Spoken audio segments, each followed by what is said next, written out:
Ағайындар, ана шенеуніктер отчет тапсырған ғой, жылдық табысы. Декларация тапсырған ғой, короче. Жылдық табысы қанша болады екен.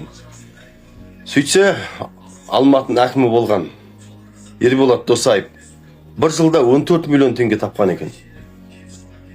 Оның әйелі еншеміз 2 миллиард ақша тауыпты да бір жылда. Досаев братан деймін да, бұл ешем не жұмыс істеп жатыр өзі? Ешем қандай жұмыс істеп жатыр деймін, 2 миллиард. Сіз әкім болып тұрып Алматының 14 миллион теңге тауыпсыз бір жылда. Ешем 2 миллиард теңге тауып, ешем не жұмыс істеп жатыр, айтыңызшы. Келінді кіргізіп қояйын сол жұмысқа. Өлдік қой мынау әкесін ау. Ту деймді, билік басында отырғандар жуырда өзінің табыстарын көрсетіпті декларациясын. Сөйтсе, обещалардың бәрі қайыр шекен ғой. Кейбіреулер 0 теңге таптым депті бір жылда.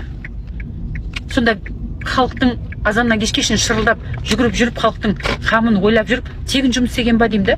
Даже зарплатасын көрсетпеген ғой, 0 теңге таптым деп жазыпты. Қайтесің енді, күні-түні ұйықтамайды, халықтың қамын ойлайды деп жүрсек, оказывается, олар халықтың қамын емес, олар өздерінің қатындарының қамын ойлайды екен ғой. Мысалы, Алматы қаласының әкімі Досаев өзінің несін көрсетіпті. Там копейки, 18 миллион ба, 20 миллион ба бірдеңе табысын көрсетіпті да. Зато қатына 2,5 миллиард пайда таптым деп көрсетіпті, табыс таптым деп. Деймді, 2,5 миллиард деген құрсын ол. Не знаю, бір ненің несі ғой, бір облыстың бюджеті ғой құрсын. Әлде бір мектептің, минимум бір мектеп салу болады ғой деймді енді оған. Ауылда қанша мектеп салу болады оған? Сонда ол қатына, әкімнің қатыны болып отырып та, қалай табыс тапқан деймді? Қалай соншама табыс тапқан? Қандай?